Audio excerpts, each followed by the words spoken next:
Di Rusia, ada jenis orang yang tidak boleh keluar ke jalan. Mereka hanya berjalan di jalan. Mereka akan melanggar hukum setempat tentang keluyuran. Pria ini baru saja keluar rumah. Dia langsung dihentikan dan diremehkan oleh polisi setempat. Kemudian mereka bertanya apa yang disembunyikan di dalam bajunya.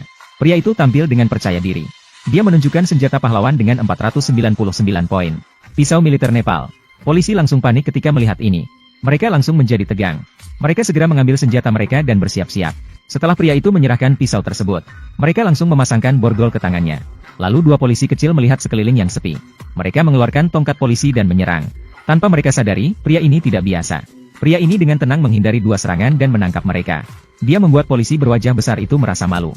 Sampai salah satu dari mereka mengeluarkan senjata lagi. Pria ini bersiap-siap untuk pergi ke kantor polisi dengan mereka. Tapi tepat sebelum dia naik ke mobil, wajah besar masih memukulnya dengan tongkat. Dan tongkat ini seperti memukul tembok beton yang kuat. Pria itu tidak bergerak sedikit pun. Dan dengan acuh tak acuh, dia menoleh dan melihat wajah besar. Dengan cepat, pria itu dibawa kembali ke kantor polisi. Dua anak buah menutupnya di dalam kandang besi. Pria itu baru saja duduk. Kemudian seorang kepala kecil masuk. Kepala kecil membuka pintu dan masuk. Dia bertanya kepada pria itu apa yang dia lakukan di jalan besar. Kamu mau kemana? Tidak ada masalah, aku pergi. Kepala kecil melihat pria itu begitu sombong. Pukulan adalah jawaban atas tangisan. Pria itu tidak bersuara. Dia menahan diri dan melihat pria itu begitu keras. Kepala kecil mengambil tongkat dan menunjuk ke wajahnya. Kemudian, tangisan dan pukulan berlanjut. Hanya pukulan tidak cukup. Dia mengeluarkan tongkat listrik dan melanjutkan pukulan. Sampai saat ini, pria itu tidak bisa menahan lagi. Dengan satu serangan liar, dia menjatuhkan kepala kecil. Kemudian, dengan tendangan, dia melemparkan tongkat listrik dari tangannya. Pada saat yang kritis, polisi baru saja tiba setelah mendengar suara. Ganggan mengatakan pemimpin ingin bertemu dengan pria ini. Bos akhirnya menghentikan ini. Namun yang tidak terduga oleh bos adalah, hanya dengan beberapa pukulan seperti ini, dia mengorbankan nyawanya sendiri. Dalam sekejap, pria itu dibawa ke kantor wakil kepala polisi. Wakil kepala bertanya kepada pria itu, mengapa kamu membawa pisau sebesar ini dan mengayunkannya di jalan? Sebelum pria itu menjawab, kepala polisi yang terlihat seperti beruang buta masuk dengan langkah besar. Dia masuk dan melihat kartu identitas pria itu. Baru tahu bahwa pria itu bernama Yego. Dan dia juga seorang mantan pasukan khusus. Dia segera memerintahkan bawahannya untuk mengembalikan barang-barang Yego. Dan dia dilepaskan. Namun kepala polisi yang beruang buta ini juga ceroboh. Dia langsung mendengarkan MP3 milik Yego. Tanpa disadari, itu hanya sebuah MP3 kecil. Akan membuat kepala polisi ini kehilangan nyawanya. Pria ini masuk ke kantor polisi kepala. Tapi tanpa sengaja menemukan kepala biro sedang bermain game. Pria itu berbalik dan melihat mata wanita itu memohon bantuan. Dia tidak menghiraukannya. Dia hanya dengan tenang mengatakan bahwa dia kembali untuk mengambil MP3. Kepala biro yang kehilangan kesabaran melihat gerakan Yege yang lambat. Tidak ada tanda-tanda ingin pergi. Dia langsung pergi ke depan Yege. Mengancamnya untuk segera pergi. Atau dia akan bertanggung jawab atas konsekuensinya sendiri. Setelah berkata begitu, dia ingin langsung bertindak. Tidak disangka Yege tiba-tiba menyerang.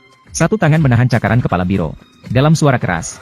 Kemudian diikuti dengan tamparan telinga yang keras. Membuat kepala biro langsung pingsan. Setelah selesai melakukan ini, Yege dengan sembarangan memasukkan asbak ke dalam saku. Kemudian memutuskan kabel telepon lagi. Kemudian menarik wanita itu dan keluar dari pintu. Baru saja Yege keluar, seorang pelayan kecil hendak masuk ke kamar Xiong Xiaxi. Yege memanfaatkan kesempatan ini. Sebuah asbak terbang keluar. Membuat karaoke di sebelahnya menjadi kacau balau. Ada apa ini? Kenapa masih berkelahi? Wild Brother tidak banyak bicara. Sambil erat-erat memutar kabel telepon di tangannya. Sambil berjalan ke dalam rumah. Lalu dengan cepat memutar. Langsung menjatuhkan orang terdekat dengan tendangan. Kemudian menangis dengan suara cengengesan. Wild Brother menghantam orang kecil itu jauh. Kemudian datang satu lagi dari jarak 1 meter. Dihajar oleh Wild Brother dengan beberapa tamparan keras. Membuat wanita di sebelahnya ketakutan sampai kaki gemetar. Sementara Wild Brother dengan santai membongkar senjatanya. Membawa gadis itu keluar. Baru membuka pintu, dia melihat 3 orang kecil yang menangkapnya. Wild Brother memberitahu gadis itu, jangan banyak mencari tahu tentang urusan di masyarakat. Tunggu sebentar, Wild Brother akan menggunakan gerakan tangkap balik. Terdengar suara tangisan keras. Kemudian ada suara hantaman keras. Kemudian ada pukulan di tenggorokan. Terakhir, ada pukulan di kepala. 3 orang Karla Mimi langsung jatuh. Dan pistol itu dengan cepat hancur di tangan Yege dalam sekejap. Menyelesaikan mereka. Wild Brother kembali ke ruangan sebelumnya. Belakangan, saya melihat mikrofonnya macet. Saya juga tahu bahwa saudara Ye bukanlah orang baik. Mengeluarkan tongkat polisi dan siap untuk bertindak. Wild Brother tanpa ragu langsung menundukkan orang itu. Sungguh keren. Para fotografer terpikat dengan kekenan itu. Menyelesaikan masalah. Wild Brother menarik gadis itu dan melanjutkan berjalan keluar. Namun saat baru membuka pintu, mereka bertemu dengan orang kedua. Melihat wajah besar itu. Saudaraku Ye, jangan ganggu orang lain menangis. 2 pukulan membuat hidungnya patah. Kejadian selanjutnya terjadi terlalu cepat. Bahkan Xiao Tian tidak sempat menjelaskan. Dalam waktu singkat, mereka berdua sampai di luar pintu. Setelah keluar, Wild Brother bahkan tenang berbicara dengan Karla Mimi di luar. mengucapkan salam. Kemudian, Wild Brother membawa pergi gadis itu. Pada saat itu, kepala kecil yang pingsan di dalam rumah bangun. Dia segera mengambil walkie-talkie. Kemudian, dia memberitahu rekan-rekannya di luar untuk segera mengejar dan membunuh Wild Brother. Sementara di pihak Yega, dia ingin melarikan diri bersama gadis itu. Namun, gadis itu tidak mengikutinya karena terlalu penakut.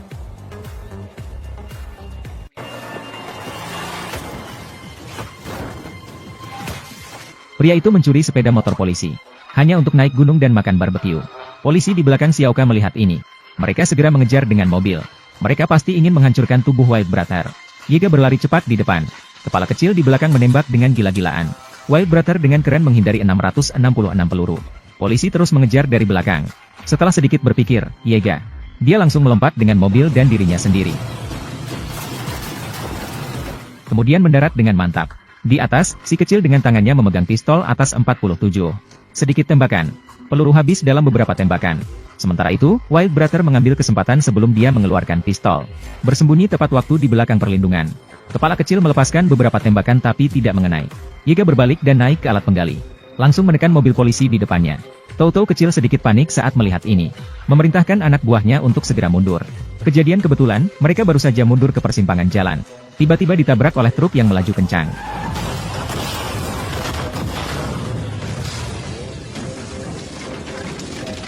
Dalam sekejap, Wild Brother sudah memanjat ke atas gunung. Sampai di sebuah bangunan yang ditinggalkan. Di sini, dia menemukan kotak korek yang masih bisa digunakan. Juga ada beberapa kotak besi. Dan sampai saat ini, dia tidak lupa menggunakan cermin.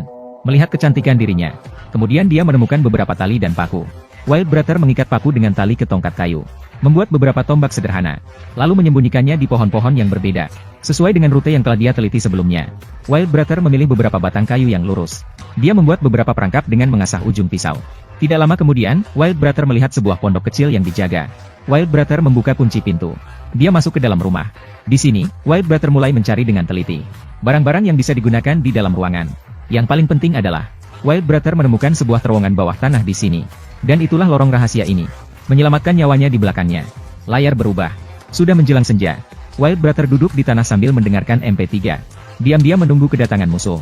Sementara itu, pasukan besar dari kantor polisi telah tiba di kaki gunung. Ketika mereka melihat kekacauan di sekitar, baru saja menyadari, mereka telah menghadapi keberadaan yang sangat menakutkan. Namun pada saat ini, kedua belah pihak sudah saling bermusuhan. Perang ini tidak dapat dihindari. Akhirnya, hanya satu pihak yang akan dihancurkan. Setelah memikirkan ini, kepala polisi mulai merencanakan tindakan. Pada malam hari, Wild Brother duduk di samping api unggun. Dia membuat beberapa perangkap hewan dengan lingkaran besi lagi. Tanpa disadari, saat ini ada dua polisi. Mereka diam-diam mendekati tempat Wild Brother beristirahat. Kedua penjahat itu takut mengganggu keadaan. Mereka mulai menyusun taktik dari jauh. Si piring besar memerintahkan rekan timnya untuk melakukan serangan dari belakang. Namun ketika mereka mendekat dan melihat, di mana bayangan laki-laki, penjahat kecil membuka pintu dengan hati-hati dan melihat ke dalam. Tiba-tiba sebatang papan kayu menampar wajahnya. Langsung memukulnya dengan keras. Si piring besar segera mendekat untuk memeriksa kondisi rekan timnya. Namun pada saat itu, Wild Brother muncul dengan tiba-tiba di belakangnya. Si piring besar baru saja ingin menembak. Dia diserang oleh tendangan Wild Brother dan kehilangan senjatanya. Kemudian, dia diserang dengan tongkat api. Dipukul dengan keras di wajahnya yang besar. Keluarkan semua gerakan lambat itu. Saat kamera berputar, dua orang yang memar dan bengkak di wajah mereka. Duduk dengan jujur di depan Yege. Wild Brother bertanya sambil berbicara. Sambil membongkar dan membuang semua senjata yang mereka bawa. Kemudian melemparkan borgol dan meminta mereka menggantung diri mereka sendiri. Lalu meminta Dalian Pan untuk memberitahu pimpinan mereka. Jangan datang mencariku lagi.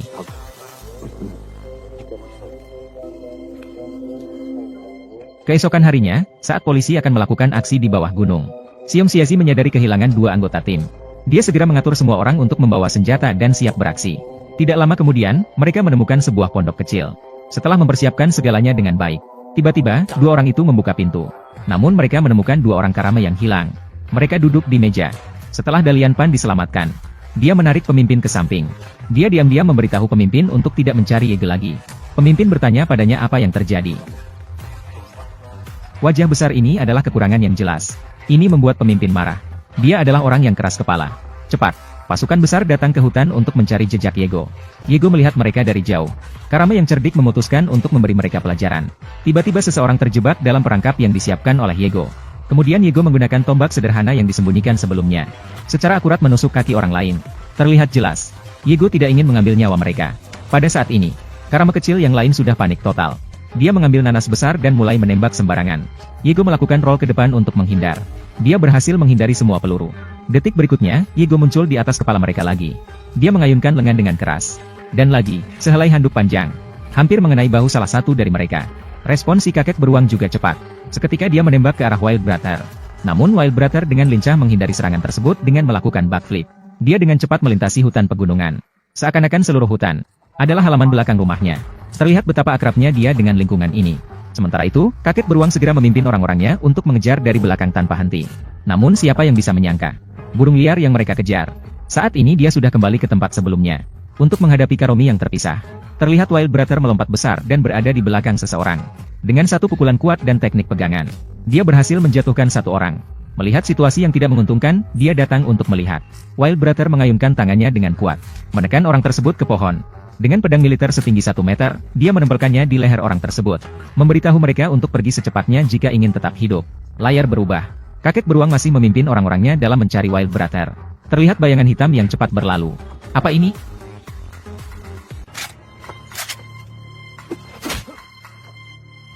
Yego menumbangkan Xiong Xiazi dengan satu pukulan. Kemudian dia menempatkan pisau di lehernya. Dia berkata dengan jahat, "Jangan pernah mencariku lagi." Xiong Xiazi melihat pisau besar yang tajam. Dia sama sekali tidak merasa takut. Tidak mungkin.